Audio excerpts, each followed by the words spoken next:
In today's episode, we're going to talk about property investing mindset and the key attributes that successful property investors have. So whether you're a new investor or a seasoned investor, there is a certain mindset that you're going to need to have to make sure that you can continue moving through to the next level. You're watching the Smash Property Insider podcast. I'm your host, Nick V. Let's get started. Akira. Hello. Welcome back. Thank you. Episode number two. Yeah. Yes. How you doing? Very good. Very excited for today. I am as well. We have a lot to get through in the show today. And I think we'll just, as always, jump straight into it. Yeah, it's a great topic. It is a very great topic and one that's very important, I think, for investors of all levels to really master these attributes and key things that we're going to go through. Because like we've said before, investing's not easy. It's not for everyone. There's a lot of challenges along the way. So let's dive straight into some of these key successful property investing attributes that we have seen from people that we've spoke to through our business, people that we've seen as investors out there in the industry as well. So why don't you kick us off with the very first key attribute that we see that successful property investors have?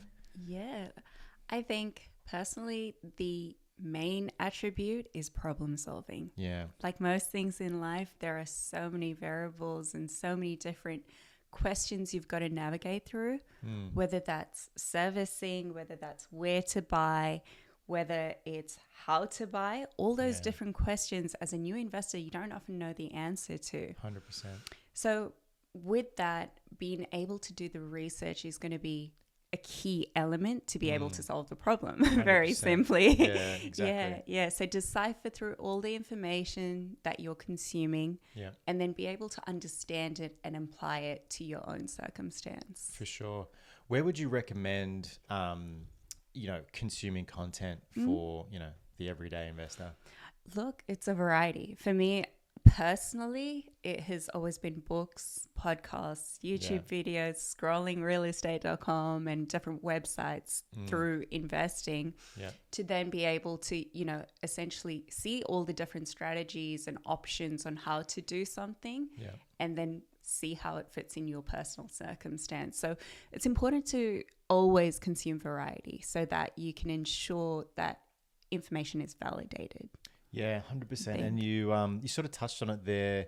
One of the major problems that, every investor is going to face is, servicing. Bloody servicing. How do you get around that, that challenge? Because it will come at some point if you don't already have that to get through now. And, not only servicing, managing your property, building out your portfolio, finding where to buy. Like you said, there's 15,000 plus suburbs in the country. How do you know? How do you know which one is the one that's going to be the one to take you to the next level? Which is super important. And I think from my perspective, I've always been, because there is a lot of information out there. Yeah. With whatever problem you're trying to solve, I always go, how can I eliminate? Like, let me go through a process of elimination first. Exactly. Right? Because through elimination, then you're actually working towards the right answer. That's it. And you will get there eventually. So that's probably my hot tip on, how to navigate problem solving. Is just try and eliminate stuff. Get rid of the rubbish. Yeah, exactly throw it right. out. I mean, with anything, the rubbish content, get rid of it. The rubbish suburbs, get rid of those. The rubbish brokers, get rid of them. You can kind of just eliminate a lot of the waste, which gets you to the right solution.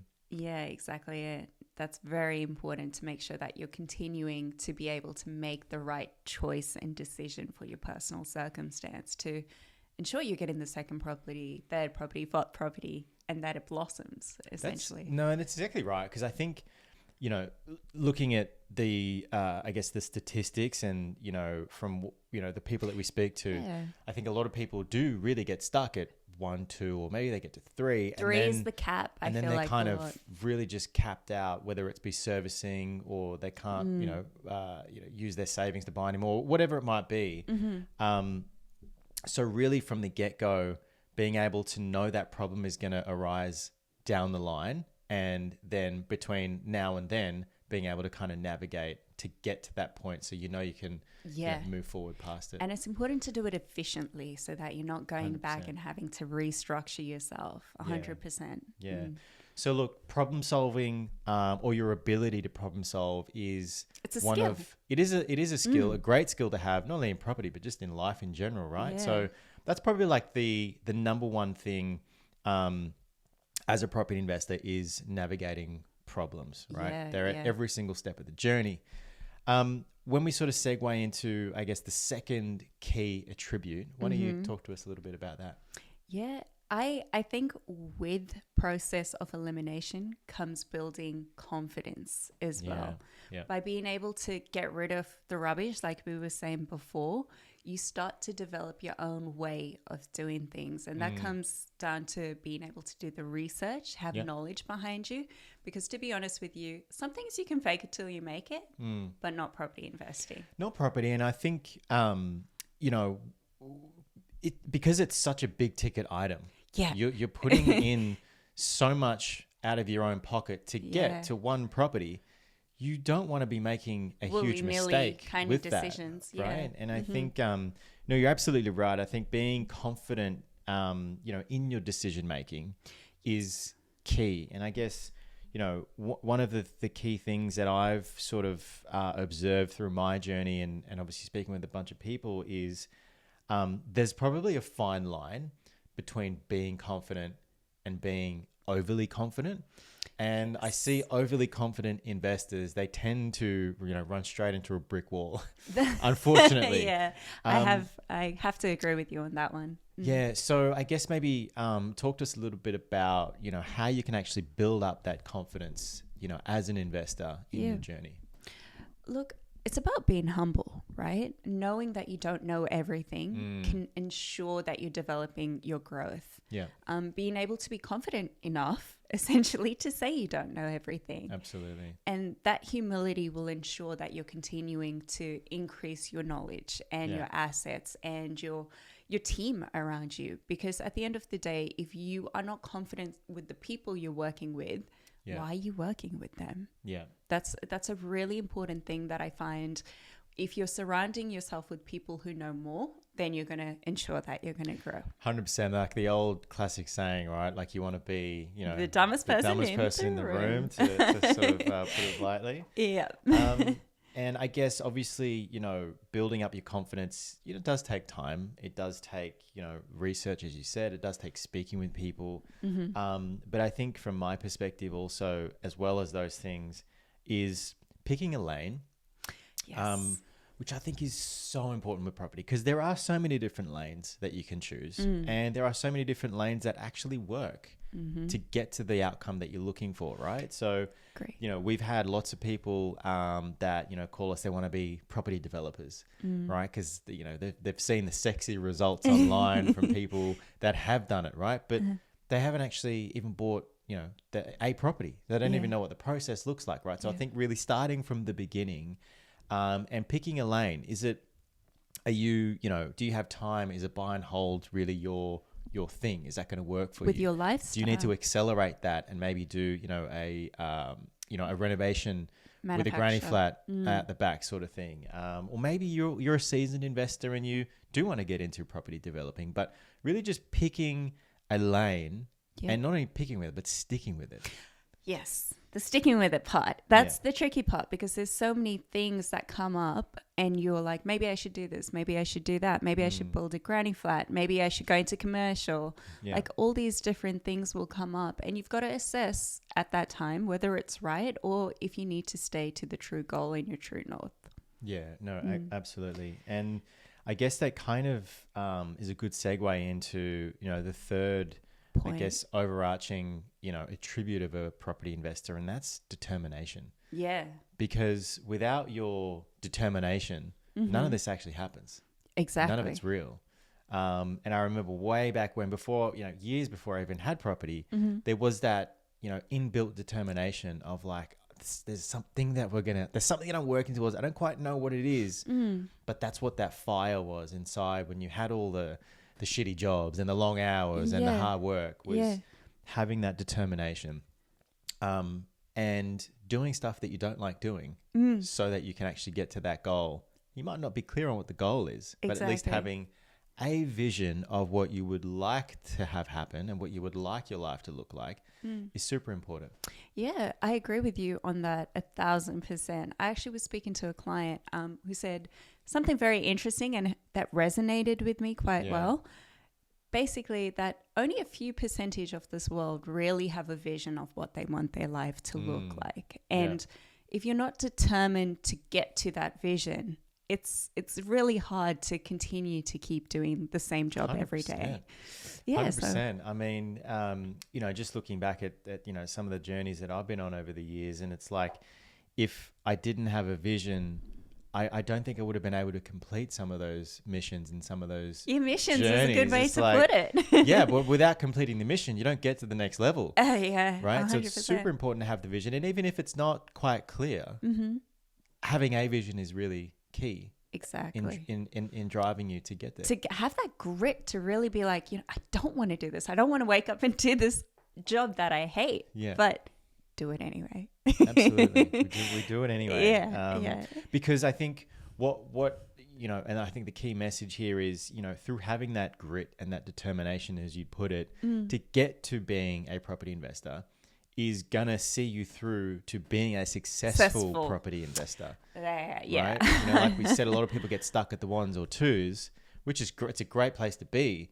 But ultimately, it's not going to get you the, you know, the true financial freedom that you want early on in your life, right? So being a determined individual is going to see you to being a determined investor, which is going to see you through to being a financially free investor, which only very few people actually turn into a reality. That's a very well said statement. I definitely agree with that.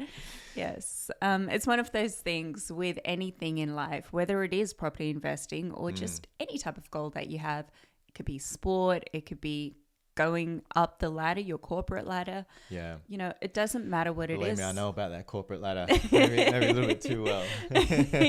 Yeah, it's difficult to navigate that sometimes, and you've got to have a little bit of an edge and a little bit of, I think grit is a perfect coined word to. No, 100%. And I think, you know, now that you kind of said that, I was just sort of thinking like being, you know, for me, it was kind of being a little bit obsessed with the journey itself. Yeah. And I hadn't always been obsessed with the journey because I was so focused on the outcome. Right? But in the last couple of years, I've actually really enjoyed the journey of, you know, buying a property, the journey. Because it's actually, I think we've kind of said this before a couple of months ago, was I actually, you know, once you've got the property, you're like, wow, I've got the property. It's great. But like, you know, then you're kind of on to the next one. Yeah. So really just enjoying that whole process, because that's literally what most of the time actually is. You know, I learned this quality. I used to love running, like doing races and things like that. And for me, it came down to realizing once you cross the finish line, if you come first, second, third, it feels good, but it's short-lived. Yeah. It's all that time spent beforehand doing the little practice runs in the backyard when you're tired after school, those types of things where you really realize you learn to enjoy that process more than the actual outcome. 100%. And it sounds quite cliche, most likely, because it is, but it's actually so true, is that that's where the most of the time is actually spent in that process and that build up. So kind of learning to love it. And like I said, you know, for me, I learned to love the process of researching and, you know, finding a property, buying a property, because that's what most of or all of the time actually is. Yeah. And I think if you can kind of do that on your journey, it's going to make it, number one, more enjoyable. And it's going to make it, to your point earlier, you know, you're going to do it a lot more efficiently in the sense of the accumulation phase of your property portfolio. Yeah. And I think just my last point to that I would make is tying into that is the vision. Those ugly things that you have to do, well, maybe not ugly, but the things that you don't really want to do. Yeah. It's humbling and it's rewarding to know in the back of your mind, all right, I don't like doing this, but I know I'm doing it for a reason. There's an outcome. If there's no real reason and you don't have like a better vision for yourself, it's quite difficult. No, 100%. I know how difficult it can be Yeah. at certain points. So How I think, difficult it's been, through my career. yeah, At yeah. certain points. So yeah, for sure. So I think, like, just to anyone out there who is in that circumstances, doing a 9 to 5 or labor work or any type of thing that they're doing that they might not actually love doing, if you have a plan and focus on a goal, it will give you reason to get through that specific cycle in time that you're in. Yeah, absolutely. I think planning is everything in life, but specifically in our niche here in property, Investing. it's super important to have a plan. So let's kind of recap here. So we have the number one, I guess, attribute is problem solving. Right, Definitely. you're going to come across so many problems as an investor, and each problem is going to allow you to get to the next level. So being able to move through that is critical. I think the second point that we spoke to was having the confidence in your decision making, and that confidence is really going to come through, the knowledge and content that you consume to be a better investor, to make better decisions. As we'd said, there's always going to be new levels. And I think, like we were saying earlier,